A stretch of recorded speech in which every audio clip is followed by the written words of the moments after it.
Astro Prasad viewers அனைவருக்கும் வணக்கம். நீங்கள் இன்னும் நம்ம சேனலை சப்ஸ்கிரைப் பண்ணலன்னா இப்போவே சப்ஸ்கிரைப் பண்ணிக்கோங்க.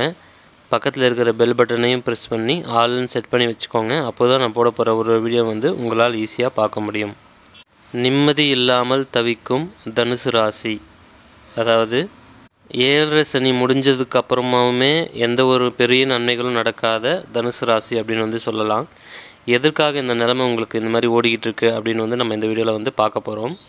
இந்த வீடியோ ஃபுல்லாக பாருங்கள். அப்போ தான் உங்களுக்கு வாழ்க்கையில் நம்ம ஏன் சஃபர் ஆகும் அப்படின்றது உங்களுக்கு புரிஞ்சிக்க முடியும்.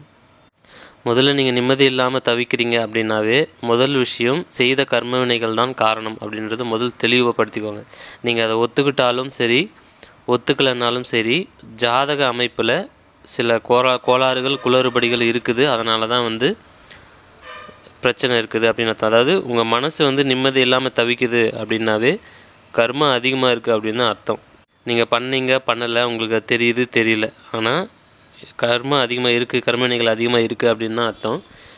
இது எப்படி சார் தெரிஞ்சுக்கிறது அப்படின்னு பார்த்தீங்கன்னா, இதை பற்றி வீடியோ நான் பழச ஒரு வீடியோ போட்டிருக்கேன். எந்த கிரக அமைப்பு இருந்தால் அதிகமான கர்மவினை இருக்குது அப்படின்னு சொல்லி ஒரு வீடியோ போட்டிருப்பேன். அதை பாருங்கள். அதாவது முக்கியமாக 8 சனி, 8 சந்திரன், ராகு சந்திரன், கேது சந்திரன், இந்த மாதிரி சேர்க்கை உங்கள் ஜாதகத்தில் இருக்குது. செவ்வாய் சனி சேர்க்கை, ஒன்றுக்கு ஒன்று பார்த்துக்கிறது, இந்த மாதிரி விஷயங்கள்லாம் உங்கள் ஜாதகத்தில் இருக்குன்னா அதிகமான கர்ம வினையை அது குறிக்கும். இப்படி அதிகமான கர்ம வினைகள் இருக்குது அப்படின்னா நீங்கள் என்ன பண்ணுவீங்க அப்படின்னா யாரோடையுமே ஒத்து போக மாட்டீங்க. ஓகேங்களா? முக்கியமாக உங்கள் வீட்டில் இருக்கக்கூடிய நபர்களோட எப்போ பார் வாக்குவாதம் பண்ணுறது, சண்டை சச்சரவாக இருக்கிறது, இதே தான் உங்கள் வாழ்க்கையாக போகும். ஓகேங்களா? ஸோ இன்னொரு விஷயம் என்னென்னா, நீங்கள் வெளியிலேயே பார்க்குறீங்க, அவங்க தப்பு இவங்க தப்பு, அவங்க தப்பு இவங்க இதையே தான் பார்க்குறீங்க. ஒரு விஷயம் நல்லா புரிஞ்சுக்கோங்க. உண்மையாகவே இந்த உலகத்தில் பூமியில் இருக்கக்கூடிய நபர்கள் யாருமே நல்லவங்க கிடையாது. இன்க்ளூடிங் மீ, என்னையும் சேர்த்து தான் சொல்கிறேன், உங்களையும் சேர்த்து தான் சொல்கிறேன். சரிங்களா? முழு நல்லவங்க கிடையாது யாருமே இங்கே. சரிங்களா? ஏன் அப்படின்னா ஒருத்தர் இங்கே முழுசாக நல்லவங்களாக மாறிட்டாங்க, ஒரு கள்ளங்கபடம் இல்லாமல் ஒரு சுயநலம் இல்லாமல் ரொம்ப நல்லவங்களாக இருக்கிறாங்க அப்படின்ற பட்சத்தில் இந்த உடம்புல உயிருங்கிறது தங்காது. அது உயிர் விட்டு போயிடும். ஓகேங்களா? உடனே இறைவன்கிட்ட போயிடும். நல்லா ஞாபகத்தில் வச்சுக்கோங்க. இது சும்மா கதையெல்லாம் கிடையாது, உண்மை. அதாவது முக்தின்னு சொல்கிறாங்க இல்லையா? முக்தி அப்படின்னா என்ன அர்த்தம் அப்படின்னு நம்ம பார்க்கும்போது விடுதலைன்னு அர்த்தம். ஓகேங்களா? அதாவது முக்தின்னா விடுதலை. எதுலேருந்து விடுதலை? அப்போ விடுதலை அப்படி நமக்கு கிடைக்கணும் அப்படின்னா அப்போ ஆல்ரெடி நம்ம எங்கேயோ ஜெயிலில் மாட்டிக்கிட்டு இருக்கோம் அப்படின்னு தானே அர்த்தம். அது புரியுதுங்களா? ஸோ தேவையில்லாத எண்ணங்கள், தேவையில்லாத தப்பான விஷயங்கள்லாம், நீங்கள் நல்லவங்க தான், கூட சேர்ந்து எக்ஸ்ட்ரா விஷயங்கள்லாம் இருக்குது, கூட குப்பை கூலங்கள்லாம் நிறைய இருக்குது. சரிங்களா? அதனால தான் இந்த பூமியில் நம்ம இருக்கிறோம்.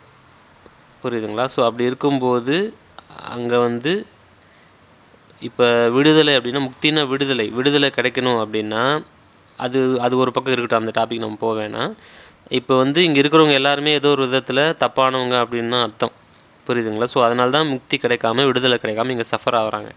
அதாவது உங்களையும் சேர்த்து என்னையும் சேர்த்து உங்கள் வீட்டில் இருக்கிறவங்களும் சேர்த்து எங்கள் வீட்டில் இருக்கிறவங்க சேர்த்து தான் சொல்கிறேன்.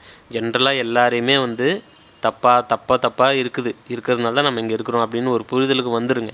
எதுக்காக சொல்கிறேன்னா, அவங்க ஏன் இப்படி சரியில்லை, இவங்க ஏன் இப்படி சரியில்லை, எங்கள் அம்மா சரியில்லை, எங்கள் அப்பா சரியில்லை, என் கூட பிறந்தவங்க சரியில்லை, இப்படி இன்னொருத்தர் மேலே ப்ளேம் பண்ணாதீங்க. அது உண்மையாகவே சொல்லப்போனால் அவங்க சரியில்லை தான். ஓகேங்களா? அதெல்லாம் எங்கள் மறுக்கலை. ஆனால் அதை பிடிச்சி தொங்குறது எந்த உத்தமும் கிடையாது. அவங்க நீங்கள் என்ன தான் சொன்னாலும் உங்கள் வீட்டில் இருக்கிறவங்க, இப்போ நீங்கள் தனுசு ராசின்னா உங்கள் வீட்டில் இருக்கிறவங்க யாருமே உங்களை புரிஞ்சுக்க போகிறதும் கிடையாது, அவங்க மாற போகிறதும் கிடையாது. அப்படியே மாற வந்தாலுமே நீங்கள் அதை ஒத்துக்க போகிறது கிடையாது. ஓகேங்களா? மறுபடியும் உங்களுக்குள்ளே இருக்கக்கூடிய அந்த நான் பெரியார் அப்படின்ற ஒரு எண்ணம் எப்போவுமே அவங்கள உங்களை திட்டுற மாதிரி தூண்டி விட்டுரும். சரிங்களா? நல்லா யோசிச்சு பாருங்கள். 4 பேர் உங்ககிட்ட நல்லா பேசினாலுமே, உங்கள் வீட்டில் இருக்கவங்க நல்லா பழகணும்னு நினச்சி வந்தாலுமே அவங்களே ட்ரிகர் பண்ணி விட்டுருவீங்க நீங்கள். ஏன்னா நீங்கள் பேசுகிற பேச்சு அப்படின்றது பணிவு அப்படின்றது இல்லாமல் இருக்கும். ஓகேங்களா? உள்ளே 4 பேர் உதவி பண்ணணுன்ற எண்ணம் இருக்குமே ஒழிய முழுக்க அன்பாக கருணையாக இருக்காது. அந்த எப்போவுமே உங்களை நீங்கள் முன்னிறுத்துவீங்க, உங்களையே நீங்கள் ப்ரொஜெக்ட் பண்ணுவீங்க. நான் இப்படி, நான் அப்படி, நான்லாம் யார் தெரியுமா, நான் அப்படிலாம் பண்ணவே மாட்டேன். அந்த மாதிரி ஒரு தாட்டை நீங்கள் விட்டு தான் ஆகணும். விட்டால் மட்டும்தான் அப்போ என்ன ஆகும்னா, அந்த மாதிரி தாட் நீங்கள் வச்சுருக்கீங்கன்னா இன்னொருத்தரோட ஒத்து போகவே முடியாது. சரிங்களா? ஸோ எப்போவுமே வந்து அன்பாக கருணையாக மட்டுமே இருங்க. நிறைய இடத்துல தோற்று போயிடுங்க. முக்கியமாக உங்கள் வீட்டில் வந்து தோற்று போய் சில தனுசு ராசிக்காரங்க நான் பார்த்துருக்குறேன். அவங்க அம்மாக்கிட்டே தோற்று போக மாட்டாங்க. அவங்க அம்மாக்கிட்டே மல்லு கட்டி நிற்பாங்க. முதல்ல வந்து உங்கள் அப்பா அம்மா கிட்ட சண்டையே போடாதீங்க. எதுக்காகன்னா அது உங்களையே தான் பாதிக்கும். உங்களுக்கு நீங்களே வச்சுக்கிற மிகப்பெரிய ஆப்பு அப்படின்னு அர்த்தம். அது உங்கள் அம்மா அப்பா வந்து தப்பானவங்களாகவே இருக்கட்டுங்களே, ஓகேங்களா? நான் இல்லைன்னு சொல்ல, உண்மையாகவே இருக்கும். சில பேரோட அம்மா அப்பா வந்து மோசமானவங்க இருக்கவங்க கூட நான் பார்த்துருக்குறேன். சரிங்களா? ஸோ அப்படி இருந்தாலுமே அங்கே தோற்று போயிடுங்க, தப்பு இல்லைன்ற நான். ஏன்னா உங்கள் அம்மாக்கிட்டே உங்களால் ஒத்து போக முடியல, அப்பாக்கிட்டே உங்களால் ஒத்து போக முடியலன்னா வெளியில் எங்கேயுமே ஒத்து போக முடியாது. அதாவது உங்களை நீங்கள் ப்ரொஜெக்ட் பண்ணுறீங்க, உங்களை நீங்கள் வந்து முன்னிறுத்துறீங்க அப்படின்னாவே அங்கே எப்போவுமே ஈகோ தான். அது பிரச்சனை தான் அது, ஓகேங்களா? நீங்கள் வந்து எல்லா இடத்துலையுமே வந்து பார்த்தீங்கன்னா உங்களை முன்னிறுத்தாமல் அன்பாக சும்மா பேசுங்க, ஜாலியாக பேசுங்க, அவ்வளோதான். இது வந்து ஏதோ பேசுகிற மாதிரி இருக்கும், ஆனால் மிகப்பெரிய சூட்சமங்க இது. உங்களை நீங்கள் முன்னிறுத்தாமல் நீங்கள் ஜாலியாக பேசுங்களேன், நார்மலாக பேசுங்க. எல்லாருமே உங்களை பார்த்து மிரண்டு போவாங்க, உங்களை மதிப்பாங்க, உங்களை கன்சிடர் பண்ணுவாங்க. ஆட்டோமேட்டிக்காக உங்களுக்கு நிம்மதி ஆட்டோமேட்டிக்காக வந்துடும். நீங்கள் பெரிய ஆளாகவே இருந்தாலுமே அதை பெரிய ஆள்னு அங்கே போய் காமிக்கிறது அது வந்து இன்னொருத்தர் தான் சொல்லணும். புரியுதுங்களா? நீங்கள் போயிட்டு அதை காமிச்சிக்கிறது அப்படின்றது வந்து காமிக்க நினைக்கிறது, ஓகேங்களா? ஆக்சுவலாக நீங்கள் போய் யார்ட்டையும் பெரிய ஆளுன்னு சொல்ல மாட்டீங்க, ஆனால் உங்களுடைய பேச்சு இதெல்லாமே வந்து அந்த மாதிரி தான் இருக்கும். அது நீங்கள் யோசித்து பார்த்தீங்கன்னா உங்களுக்கு புரியும். ஸோ எந்த எக்ஸ்பெக்டேஷனுமே வேண்டாம். நம்ம பெரிய ஆளாக இருந்தாலும், நீங்கள் பெரிய ஆளாக காமிச்சிக்கிட்டாலும் ஒன்றும் கிடையாது, பெரிய ஆளாக இல்லைன்னாலும் அங்கே ஒன்றும் கிடையாது. உங்களுக்கு என்ன வேணுமோ அதை மட்டும் ஃபோக்கஸ் பண்ணுங்கள். இதெல்லாம் ஏன் நிகழுது, இதெல்லாம் ஏன் உங்கள் ஆட்டிடியூடாக இருக்குது அப்படின்னு வந்து நம்ம பார்க்கும்போது கர்ம வினைகள் தான், வேறு ஒன்றும் கிடையாது. அதிகமான கர்மாவை உங்களுக்குள்ளே இருக்கும்போது, அது எண்ணப்பதிவுகள் அதிகமாக உங்களுக்குள்ளே இருக்கும்போது அது தானுன்ற அகங்காரத்தை எப்பவுமே உண்டு பண்ணணும். முக்கியமாக வந்து என்ன சொல்ல வரேன் அப்படின்னா, 4 பேர் வாயில் போய் நிற்காதீங்க அப்படின்றது தான் நான் சொல்ல வர்றது. சரிங்களா? அது உங்கள் வீட்டில் அப்பா அம்மாவாகட்டும், கூட பிறந்தவங்களாகட்டும், ஓகேங்களா? எங்கேயுமே வந்து அவங்க வாயில் போய் நிற்காதீங்க. அது ஏன் சொல்ல வரேன்னா, இப்போ பாவம் என்ன புண்ணியம் என்ன அப்படின்னா,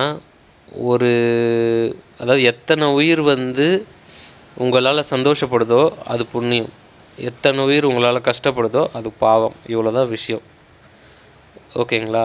இப்போ நீங்கள் வந்து உங்களை வந்து ஒருத்தர் வந்து ஒரு ஒரு 20,000 ஏமாத்திடுறாருன்னு வச்சுக்கோங்களேன். யாரோ ஒருத்தர் வந்து உங்களை 20,000 ஏமாத்திடுறாங்க அப்படின்னா அது கண்டிப்பாக அவங்களுக்கு பாவமாக போய் முடியும். அதில் எந்த சந்தேகமும் வேணாம். அது கர்மவினையாக போய் அவங்களுக்கு முடியும், இல்லையா? அது மட்டும் கிடையாது. எத்தனை வாட்டி நீங்கள் வந்து ஐயோ என்னை 20,000 ஏமாற்றிட்டானேன்னு புலம்புறீங்களோ, கஷ்டப்படுறீங்களோ, நொந்துக்கிறீங்களோ, அப்போல்லாம் அவனுக்கு பாவம் போய் சேரும். இதுதான் உண்மை, ஓகேங்களா? அதே மாதிரி நீங்கள் ஒரு உயிரை வந்து ஏதோ ரொம்ப இக்கட்டான சூழ்நிலையில் ஏதோ ஒன்று பண்ணி காப்பாற்றுறீங்க. ஒரு பணமாகவோ இல்லை ஃபினான்ஷியலாகவோ இல்லை வேறு ஏதாவது உடல் உழைப்பாவோ அறிவாவோ அட்வைஸாவோ ஏதோ ஒன்று சொல்லி காப்பாற்றுறீங்க அப்படின்னா, என்னை ரொம்ப மோசமான சூழ்நிலையில் ஏதோ ஒன்று பண்ணி அவன் காப்பாற்றிட்டான்பா, என் நல்லவன், அவன் இல்லைன்னா நான் இன்றைக்கி இல்லவே இல்லை அப்படின்னு அவன் எத்தனை வாட்டி இல்லை, அவன் வந்து எத்தனை வாட்டி அவன் அப்படி நினைக்கிறானோ உங்களை பற்றி, அத்தனை வாட்டியுமே உங்களுக்கு வந்து புண்ணியம் சேரும், ஓகேங்களா? ஸோ இது நல்லா புரிஞ்சுக்கோங்க. இன்னொரு உயிரை வந்து கஷ்டப்படுத்துனீங்கன்னா அது பாவம், ஒரு உயிரை சந்தோஷப்படுத்திங்கன்னா அது புண்ணியம். இது எந்த உயிராக இருந்தாலும் பொருந்துங்க. மனுஷன் மட்டும் கிடையாது, உங்கள் வீட்டில் மட்டும் கிடையாது, வெளியில் மட்டும் கிடையாது, எல்லா உயிர்களுக்கும் இது பொருந்தும். உங்கள் மனைவிக்கும், கணவனாக இருந்தால் மனைவிக்கும் செய்யலாம், மனைவியாக இருந்தால் கணவன் செய்யலாம், எல்லா உயிருக்குமே இது பொருந்தும். இன்னொரு உயிரை சந்தோஷப்படுத்த பாருங்கள். மேக்ஸிமம் அவங்க வாயில் போய் நிற்காதீங்க. மறுபடியும் சொல்லிட்டு அவங்க யாரும் நல்லவும் கிடையாது, அவங்க அப்படி தான் இருக்குவாங்க. ஆனால் அது வேலை செய்கிறதுமே உங்கள் மைண்டுக்குள்ளே இருக்கக்கூடிய கர்ம வினையை பொறுத்து தான். எதிர்க்க நிற்கிறவங்களுமே வந்து உங்கள்கிட்ட ரியாக்ட் பண்ணுவாங்க. அப்படி தான் நீங்கள் அவங்கள வந்து அவங்க நல்லா ரியாக்ட் பண்ணாலுமே உங்களுக்குள்ளே இருக்கிற மேட்ரு வந்து எப்போவுமே அவங்கள வந்து தப்பாக தான் ரியாக்ட் பண்ண வைக்கும். ஸோ உங்களால் முடிஞ்ச வரைக்கும் கர்மவினையை கழிங்க. கர்மவினை கழிக்கிறதுனா என்ன சொல்லியிருக்கேன், இதே தான். இன்னொரு உயிரை எந்தளவுக்கு நீங்கள் சந்தோஷப்படுத்துகிறீங்களோ அந்தளவுக்கு உங்களால் கர்மவினைகள் வேகமாக கழியும், ஓகேங்களா? அதாவது இப்போ நீங்கள் எக்ஸாம்பிளுக்கு சொல்கிறேன். இப்போ நீங்கள் வந்து ஒரு ஹோட்டலில் போகிறீங்க, சாப்பிட்றீங்கன்னா சர்வர் வந்து உங்களுக்கு சர்வ் பண்ணுறாங்க அப்படின்னா எல்லோரும் 10 ரூபா 20 ரூபா வைப்பாங்க. நீங்கள் 50 ரூபா வச்சிங்கன்னா இல்லை 100 ரூபா வச்சிங்கன்னா அவருக்கு எப்படி இருக்கும், ஜில்லுன்னு இருக்கும். அதுதான் சந்தோஷப்படுத்துறது, ஓகேங்களா? ஸோ இதுலேயும் பணம் இல்லாதவங்க ஒன்றுமே பண்ண முடியாது, புரியுதுங்களா? அப்போது பணம் இருக்கிறவங்க யோசிச்சு பாருங்கள், நீங்கள் பிளஸ்டு. அதை வந்து பணத்தை வந்து நீங்கள் வந்து அருளாக கன்வெர்ட் பண்ண முடியும் இந்த மாதிரிலாம். அப்படி இல்லை, பணம் இல்லாதவங்க வந்து அட்வைஸ் மாதிரி பண்ணுங்கள். உங்களால் முடிஞ்சதை யாருக்கெல்லாம் சொல்ல முடியுமோ அதை செய்யுங்க. அன்னதானம் யாராக இருந்தாலும் 10 ரூபா இருந்தாலும் ஏதாவது ஒரு வகையில் 2 ரூபா கொடுக்கலாம். சரிங்களா? அவங்கவுங்க ரேஞ்சுக்கு ஏற்ற மாதிரி ஏதாவது பண்ணிகிட்டே இருக்கும்போது தான் உங்களுக்கு இறைவன் வந்து கவனிப்பார். இறைவன் கவனிக்கலன்னு மட்டும் நினைக்காதீங்க. 24/7 இறைவன் வந்து மானிட்டர் பண்ணிகிட்டே தான் இருக்கிறார். ஓகேங்களா? நீங்கள் வந்து தர்மம் பண்ணாலும் என்ன எண்ணத்தோடு தர்மம் பண்ணுறீங்கன்னு முதல் கொண்டு தெரியும். இறைவனுக்கு ரொம்ப நல்லா தெரியும். அவரெல்லாம் நம்ம ஏமாற்றவே முடியாது. ஏன்னா நம்ம சிற்றறிவு, அவர் பேரறிவு. அவர் இப்படிலாம் கூட யோசிப்பாரா தெரியுமான்லாம் நினைக்காதீங்க. 100% நறுக்குன்னு தெரியும் அவருக்கு. ஸோ நீங்கள் பண்ணுற நல்லதும் சரி கெட்டதும் சரி எல்லாமே வந்து ரெக்கார்ட் ஆகிட்டு தான் இருக்குது. ஸோ உங்கள் ஃபோக்கஸ் எல்லாமே வந்து பார்த்தீங்கன்னா உங்கள் வேலை என்னமோ அதை பார்த்துட்டு போயிட்டே இருங்க. இன்னொருத்தர் ஏதாவது உதவி கேட்டாங்கன்னா அதை பண்ணிகிட்டு இருங்க, தப்பு கிடையாது. ஆனால் இன்னொருத்தர் வாயில் மேக்ஸிமம் போயிட்டு நிற்காதீங்க. யாரோடையுமே வாக்குவாதம் பண்ணாதீங்க. முக்கியமாக உங்கள் வீட்டில் இருக்கிறவங்களோட அவங்கள நீங்கள் திருத்தவே முடியாது. நீங்கள் அன்பாக இருந்தால் மட்டும்தான் அவங்களும் மாறுவாங்க. இல்லைனா அவங்கள நீங்கள் மாற்றவே முடியாதுன்றதை புரிஞ்சுக்கோங்க. அது அவங்களோட வாக்குவாதம் பண்ண நிம்மதி இருக்காது. யாருக்கிட்டையுமே வாக்குவாதம் பண்ணாதீங்க, தோற்று போயிடுங்க, தப்பு கிடையாது. அது நீங்கள் தோற்று போயிட்டாலும் அங்கே தோற்று போயிட்டீங்கன்னு அர்த்தம் கிடையாது. டெம்பரவரியாக தோற்று போகிறீங்க. சரிங்களா? ஸோ பேச்சில் நீங்கள் தோற்று போயிட்டீங்க அப்படின்னாவே நீங்கள் வந்து நிம்மதி ஆட்டோமேட்டிக்காக வரும். உங்களை அவங்களே தூக்கி வைப்பாங்க. இது கண்கூட உண்மை. வாழ்த்துக்கள்.